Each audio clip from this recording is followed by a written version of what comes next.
dan persis di pangkuan seorang Jinggowati atau istrinya, akhirnya Bantal Subali mati oleh Patih Maudoro. Kalau tepakan saya salah, saya rela meninggalkan kepatihan dan meninggalkan Mojopahit.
Salam jumpa buat pemirsa Napak Tilas Gaya Nusantara. Ini dalam perjumpaan kali ini saya ada pertanyaan buat Bopo. Pertanyaan ini pernah saya alami itu sewaktu saya masih kecil. Mungkin dalam kehidupan keseharian Bopo dalam melakukan pertunjukan dalam kisah ini ya Bopo, apa ibaratnya dalam melakukan suatu lakon dalam pagelaran ataupun dalam pertunjukan. Mungkin pertanyaan saya ini udah pernah belum Bopo perankan gitu ya. Nah, ini kan gini Bopo, sebelumnya Sugeng Rahayu Bopo ya. Sugeng Rahayu Mas Gondrong dan teman-teman. Jadi ini Bopo, ini kan saya masih ingat itu sewaktu saya masih kecil sih Bopo. Itu saya kan pernah melihat suatu kesenian budaya seperti ludruk gitu kan. Itu ada sebuah kisah itu misalnya tentang Minak Jinggo. Nah, dalam kehidupan itu kan saya itu sewaktu masih kecil nonton itu takut Bopo. Oh iya. Takut ya. Terus dalam arti takut itu karena kok seperti ini sih Minak Jinggo dengan tingkahnya yang suka muter-muter jingkrak-jingkrak, dengan khas bicaranya yang kayak orang kedal gitu kan. Bideng ya. Nah itu sewaktu saya masih kecil itu takut banget nonton peran itu. Nah karena sekarang kan mungkin saya udah lupa kan cerita-ceritanya itu, lah saya mau bertanya kepada Bopo. Nah, buat pemirsa, semoga pertanyaan saya ini ntar ada jawaban dari Bopo Sutrisno. Jadi kita bisa simak bareng-bareng. Ya Bopo, saya mau apa? Mungkin kalau Bopo udah pernah memerankan peran itu, ya alangkah baiknya saya mencari tahu kepada Bopo. Ya, terima kasih ya. Mas Gondrong dan teman-teman Napak Tilas Budaya Nusantara yang saya cintai, dan semua yang ikut hadir, yang ikut menyaksikan secara langsung kisah seorang Minak Jinggo. Kenapa kok jelek wajahnya, bindeng suaranya, dan kalau jalan kok muter-muter gitu ya. Ya. Nah, tadi Mas Gondrong tanya, apakah Bopo saya pernah memerankan? Ya, karena tuntutan pekerjaan saya akui pernah, walaupun tidak selamanya peran itu saya lakukan. Iya. Namun dalam kesempatan ini saya lebih fokus untuk menjawab kisah bagaimana apakah Minak Jinggo dulu juga seperti itu, tidak lain kayak gitu kan. Iya. Pada masa itu, Mas Gondrong. Iya, Bopo. Masih era kepemerintahan di Mojopahit. Ya, mari tidak lepas dari tanah Jawa, tidak bisa lepas sebuah kisah besar yang dari Mojopahit, karena Mojopahit itu gelar Brawijaya itu banyak sekali ya. Dalam kesempatan ini saya mengambil kisah Mojopahit saat itu berseteru dengan Kadipaten Grati. Berarti Kadipaten Grati dipimpin oleh seorang bupati yang bernama Bandar Subali, Bandar Subali. mempunyai istri namanya Jinggowati. Nah, kebetulan istrinya sedang hamil. Nah, dengan harapan tidak mengurangi pendapatan di Kadipaten Grati yang setiap tahun dikirim ke Mojopahit sebagai asuk gelondong pengarem-arem Ya. atau upeti. Nah, akhirnya yakin sekali seorang Bupati Grati Bandar Subali ingin melepaskan diri dari Mojopahit. Nah, seorang Bupati Grati Iya. ya jadi pertimbangan. Saya sudah mampu, ngapain?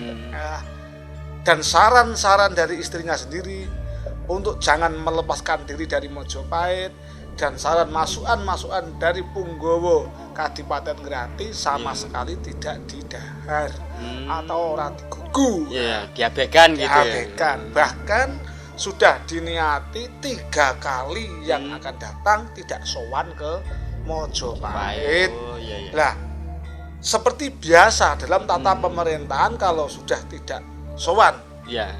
kedua kali dan 3 yang akan datang, maka diutuslah utusan dari negara yang mana jadi atasannya dalam hal ini Mojopahit. Iya. Diutuslah seorang tamtama Mojopahit, ya toh, belum sekelas patih, masih Iya, sekelas. masih bawahnya Nah, gitu.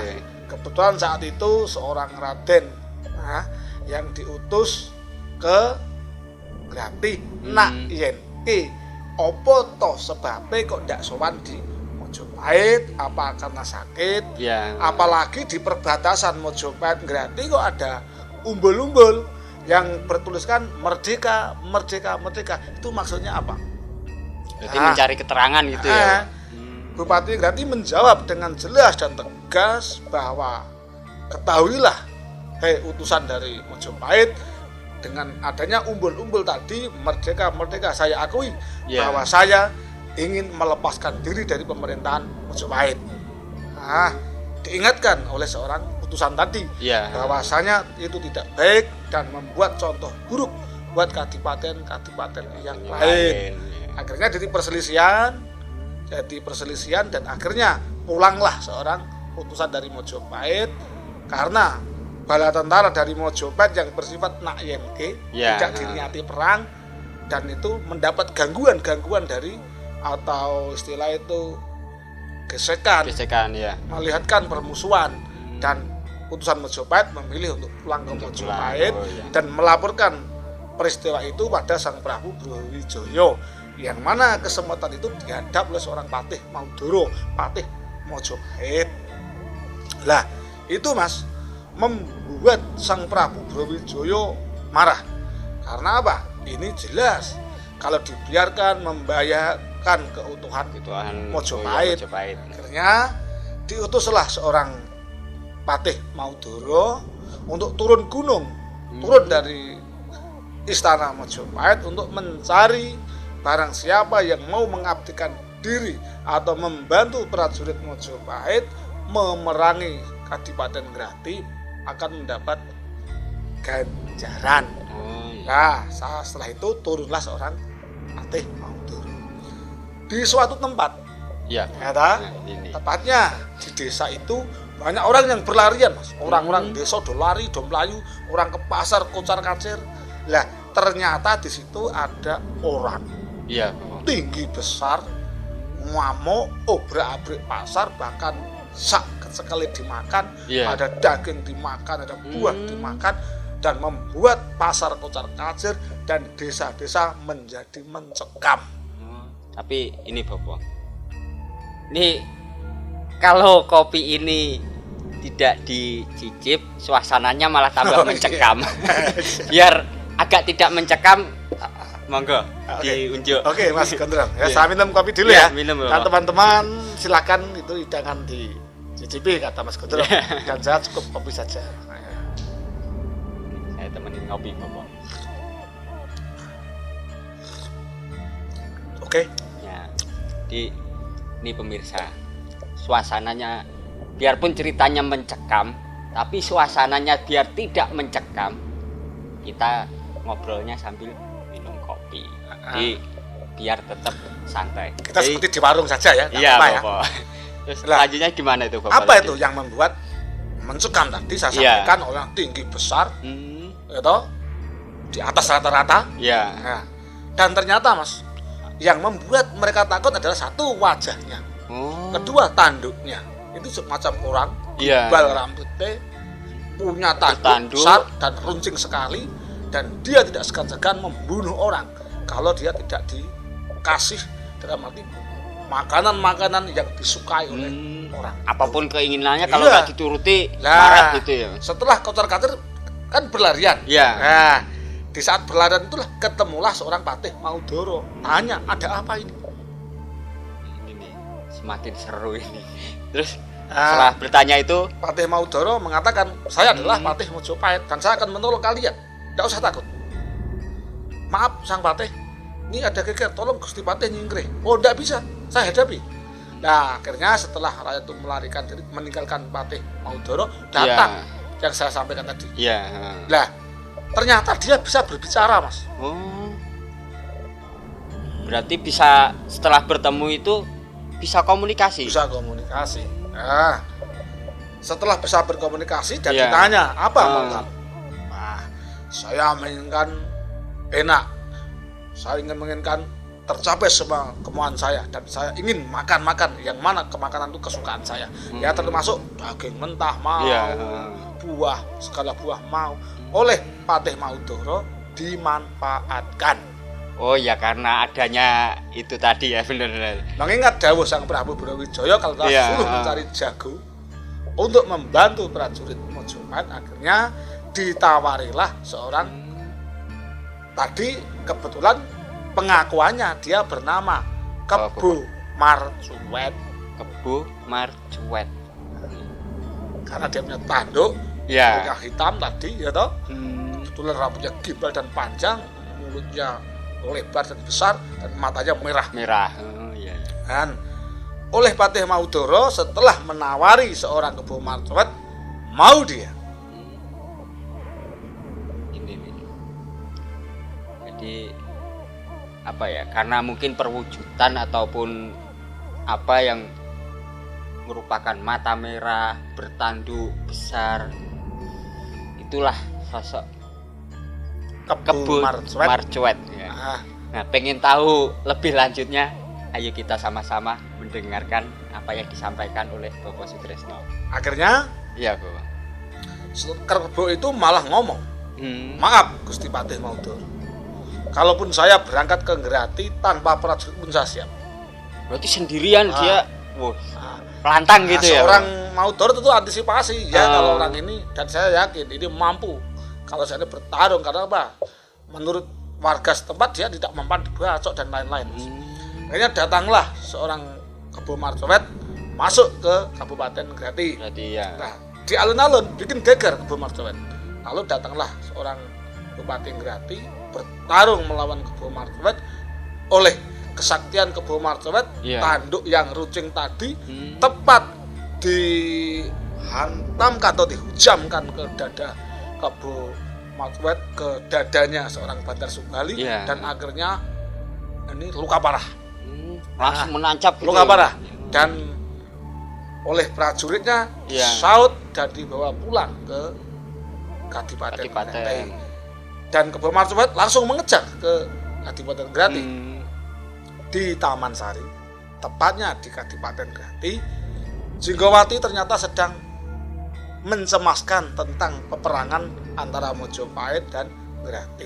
Nah, di saat kecemasan itulah dihibur oleh Mban untuk melupakan bagaimanapun suami Ndoro adalah seorang prajurit harus ikhlas kalau terjadi perang. Akhirnya datanglah prajurit yang membopong seorang Bupati Bandar Subali dengan luka parah dan persis di pangkuan seorang Jinggowati atau istrinya. Akhirnya Bandar Subali mati. Berarti posisi habis tarung kalah, matinya di pangkuan istrinya. Lalu datanglah seorang Kebo Marjoet Iya. dan tidak menghendaki bikin rusak lagi di Di Grati, Grati, karena ya. tujuan saya adalah putusan Mojopahit mengakui dan Patih Maudoro untuk membunuh seorang Bandar Subali Bandar Subali, ya. oleh Kebo Marjoet dan menganggap selesai masalah ini dan maulah seorang Jenggawati saya beristri dan saya Ya. tahu Jenggawati sudah hamil dan anakmu akan saya anggap seperti anak saya sendiri. Oh, iya. Ditolak oleh Jenggawati dan kejar lari sesampai luar Grati. Iya. Ternyata dia melahirkan di jalan, Oh. di tengah hutan mas. Jadi jalan tapi jalan hutan ya. Iya, toh. iya. Melahirkan tanpa ada yang membantu. Istilah dalam bahasa Jawa diumbar-umbaran, Diumbar-umbaran, oh, iya. umbar-umbaran. Hmm. Dalam arti itu suka ono sing ngurusi gitu loh mas. Iya, Melahirkan dengan sendirinya lalu bayi itu cowok ya dan dibawa dan diketemulah seorang Ki Ajar Mamengger dan bayi itu diserahkan ke Ajar Mamengger, hiduplah bebarengan dengan Ki Ajar Mamengger Iya. dan tidak pulang ke Kadipaten Grati. Lalu bayi itu dikasih nama Umbaran karena umbar-umbaran tadi. Oh, karena apa lahirnya tadi. Dia dikenal Iya, dengan iya. nama Joko Umbaran. Joko Umbaran. Dan berarti setelah kematian Bandar Subali, Kebo Marjoet ganti menjadi bupati di Grati. Grati, Tentu oh. aturannya harus tidak sama dengan Iya. aturan yang dicake oleh seorang bupati Grati sebelumnya. Karena dia nalurinya naluri seorang kerbau atau manusia berwajah kerbau. Berwajah kerbau ya. Akhirnya dia tidak tahu kalau tidak sowan ke Mojopat itu suatu larangan. Akhirnya Iya, malah Kebo Marjoet nunggak semi ikut Mbak Lelo melanjutkan seorang Bandar Subali dan wani pemerintahan Mojopahit. Nah ini mas membuat pusing lagi nih orang Iya. Mojopahit. Ternyata orang yang mampu mengalahkan seorang Bandar Subali Bandar Subali. malah ikut Mbah Lelo lagi. Setelah Ini diangkat semakin jadi- membahayakan. Iya. Akhirnya Sang Prabu Brawijaya setengah marah dengan seorang Patih Maudoro, kenapa kok tidak diikuti atau tidak dijelaskan sejelas-jelasnya. Akhirnya karena keputusan seorang Maudoro tadi dianggap salah namun Iya. dimaafkan ya toh. Akhirnya kita kembali ke Joko Umbaran tadi mas. Iya, gimana Pak? Nah, Joko Umbaran setelah diasuh oleh Ki Ajar Mamengger menginjak remaja dan sudah layak untuk ingin jadi prajurit, dan dia tahu kalau dengan lambat laun dia mengetahui seorang ayahnya mati di tangan seorang Kebo Marjoet Iya. dan Joko Umbaran ingin membalas dendam pada Kebo Marjoet namun dilarang oleh Ki Ajar Mamengger. Kalau kamu membunuh seorang Kebo Marjoet hari ini, kalau kamu Iya, mati benar. kamu rugi, kalau kamu menang kamu tidak dapat apa-apa. Oh iya. Harus pakai Strategi. strategi ya. Nah, menurut saya kamu bisa mukti dalam petung Jawa kamu harus berangkat ke Mojopahit terlebih dahulu. Oh, harus sowan dulu gitu. Sowan ya? dulu ke Mojopahit.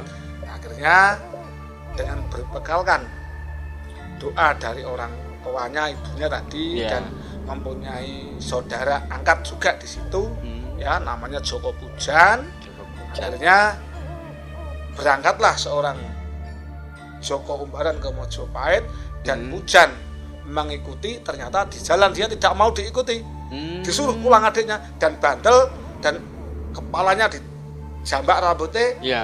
dibenturkan ke tunggak. Oh. Nah, terlukalah muka dari Joko Pujan dan dia mengutuk, "Kakang Joko Umbaran, kamu telah membuat saya luka parah. Ingat bahwa luka saya lebih parah luka kamu."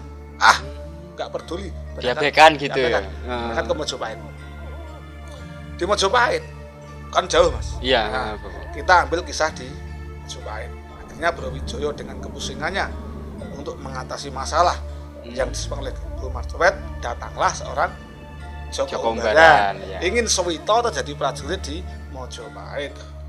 Saking bangganya seorang Prabu Brawijaya atas sowannya seorang Joko Umbaran, lalu dikasih saran agar menjadi senopati Mojopahit dan menangkap hidup atau mati seorang Kebo Kebo Marjoet itu ya. Kalaupun nanti Hmm. kamu berhasil menjadi senopati dan bisa membunuh Kebo Marjoet, Grati saya akan serahkan ke Joko Umbaran. Dan bukan hanya itu, Apa aja? Bahkan anak saya yang masih dalam kandungan Iya.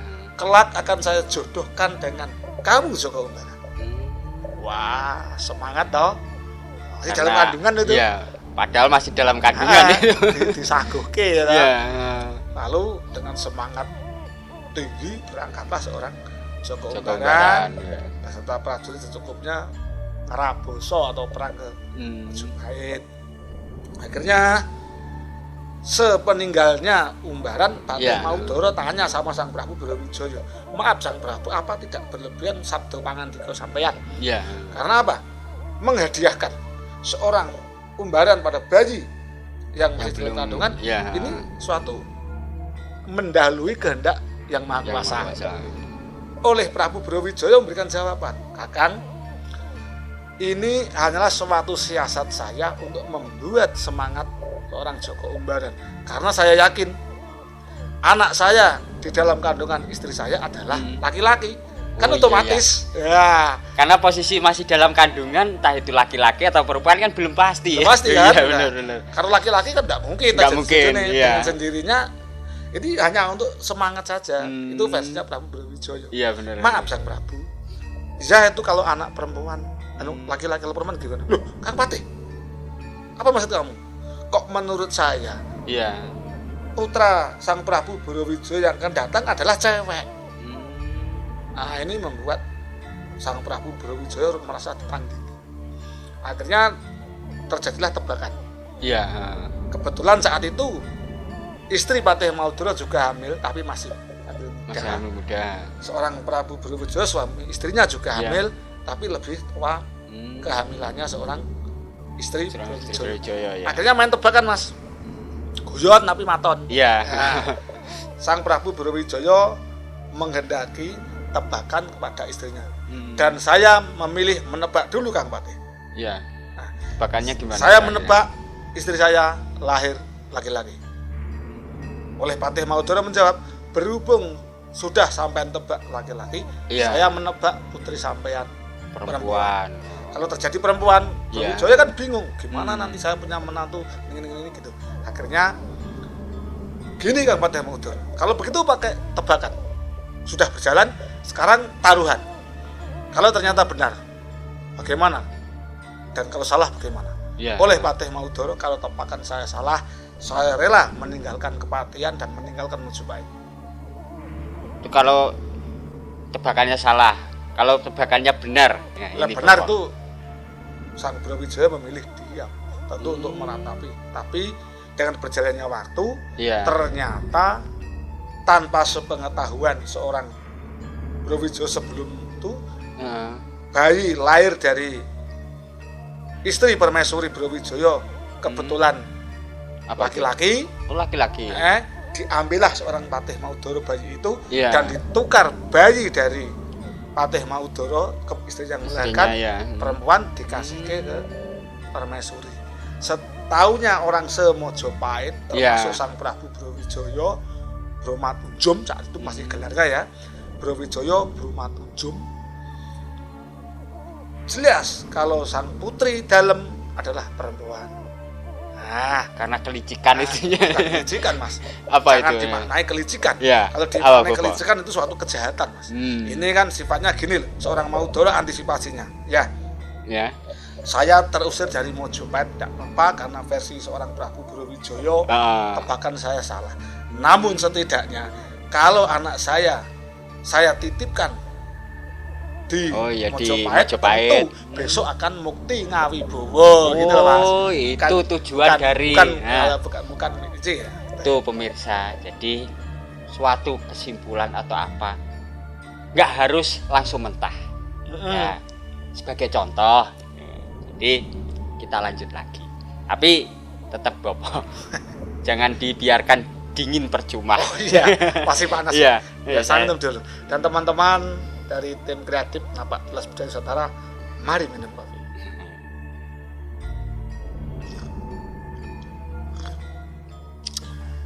Jadi, udah kopi, kita lanjut lagi Oke, obrolannya. ini sampai setelah ditukar itu Ya, penukaran dengan itu. ikhlasnya seorang Patih Maudoro ya. Hmm. Ini bisa dipahami ya. Iya, Bapak. Rela meninggalkan Mojopahit tapi punya harapan besar anak saya yang sebenarnya perempuan Ya. menjadi ratu atau menjadi punggawa Punggawa. mukti di Majapahit, sedangkan bayi yang dia bawa dia berikan pada istrinya dan dia ngulam doro merantau kata meninggalkan Majapahit sesuai Majapahit ya. tapi oleh Patih Maudoro berpesanlah seorang patih terhadap adiknya yang bernama Haryo Jejetan. Haryo Jejetan. Dimas Haryo Jejetan, saya akan meninggalkan Majapahit kepatihan. Titip istri saya Oh. kepatihan beserta isinya. Ya, gitu loh Mas. Ya, oleh itu dimaknai oleh seorang Haryo Jejetan adik kandung dari Patih Maudoro, Ya. kepatihan beserta isinya. Kalau gitu termasuk Mbak itu pasake saya batin. Ya, dalam hati Nah, itu. akhirnya mengetahui makna yang salah oleh Haryo Jejetan, meninggalkan rumah seorang istri Patih Maudoro bersama anaknya, ya toh, dia ikut di pertapan dan oleh Haryo Jejetan tetap setia menjadi Nayoko di Majapahit. Nah, akhirnya kita lanjutkan ke kisah seorang Joko Umbaran. Joko Umbaran, Tema iya. ini Joko Umbaran. Iya, benar Bapak. Joko Umbaran setelah ngeraboso di Grati memerangi Iya. Kebo Marcowet, bagaimanapun kesaktian Kebo Marcowet tidak tertandingi dan Umbaran kalah. Bahkan kakinya saat itu diserang oleh Kebo Marcowet sampai Iya. jalannya saja dia itu tertatih-tatih. Tertatih-tatih. Nah, tertatih ternyata yang kena kan tulang pangkalnya. Saat ini bagaimanapun tetap ciri. Ciri ya. Nah, lalu bertarung lagi, Sungu dari Kebo kena wajah seorang Joko Umbaran. Rusak nih wajahnya. Jadi nggak cuma Kena kaki. mulut sobek, kena Iya. mata sobek, ya toh, kena hidung rusak. Iya. Akhirnya dengan berbicara tidak seperti semula, Semula, iya. jalan tidak seperti semula, semula, iya, benar. wajah tidak seperti semula, nangis. Di saat itu Kebo Marcowet masih posisi siaga Lantang tempur, gitu ya. siaga tempur dengan seorang senopati dari Majapahit. Di saat itu Umbaran Gimana Bapak? nyebut nama seorang Jinggowati. Ibu Jinggowati, Iya. saya minta pamit, saya mau mati Bopo, luka begitu berat. Setelah mendengar nama Jinggowati disebut Iya. oleh Joko Umbaran, akhirnya dia mundur loh. Siapa kamu kok menyebut nama Jinggowati? Ketahuilah Bu Marcowet, saya adalah anak dari Jinggowati. Oh, Iya. kalau begitu kamu, saya minta maaf. Etika seorang Kebo Marcowet sekalipun Iya. jelek sekalipun masih dia merasa tidak enak. Hmm. Sudah, apa yang saya lakukan untuk memberikan maaf ke saya? Nah, Ini nih. seorang Kebo Marcowet. Ini pemirsa. Semakin seru ini. Mulai menuju ke titik-titik keterangan ini. Gimana Bapak? Akhirnya itu digunakan kesempatan oleh seorang Joko Umbaran. Joko Umbaran. Nah, Ya. seorang Joko Umbaran pernah dikasih tahu Ya, gimana, Bapak? keampuan Kebo Marcowet terletak pada tanduknya. Oh, tandunya. Iya, ya. Akhirnya karena tinggi besar tidak nyampe toh. Hmm. Saat berperang dia digunakan untuk menggunakan lawan, tapi lawan tidak bisa memegang sekalipun seorang tanduk Kebo Marcowet. Akhirnya seorang Joko Umbaran minta bahwa mau diajak ke Kadipaten Grati dengan syarat saya minta panggul di atas pundak seorang Kebo Marcowet. Oh iya, iya. Dan oleh Kebo Marcowet saking banggane ya, karena ingin membuat senang seorang Joko Umbaran, karena siapa tahu ibunya luluh atine. Nah, dipanggul sampai keliling Grati, Mas. Nah, keliling Grati tepat di pinggir Blumbangan. Iya. Ada tak? Semacam kalau bahasa kerennya seperti danau kecil. Danau kecil ya. Nah, sesampai situ ternyata Kebo Marcowet tidak tahu kalau kepayang tanduk itu dipegang oleh Joko Umbaran dan disempal kedua tanduk itu dan akhirnya mati seorang Kebo Marcowet, darah mengalir di Blumbangan tadi. Oh iya. Nah, tadi penuh dengan darah. Kebo Marcowet secara tanpa diketahui kedua tanduk tadi berubah pedang dan besi kuning. Oh, Ah. menjadi sebuah Benda saka atau senjata itu ya. Yang satu menjadi pedang, pedang ya. yang satu besi berwarna kuning. Oh. Akhirnya peristiwa itu Iya. terjadilah peninggalan atau nama baru seorang Joko Umbaran. Iya, apa itu Bapak? Pedang yang tadi diberi nama pedang Kunto Supoyono, Kunto Supoyono ya, yang oleh besi berwarna kuning diberi nama Godo Wesi Kuning.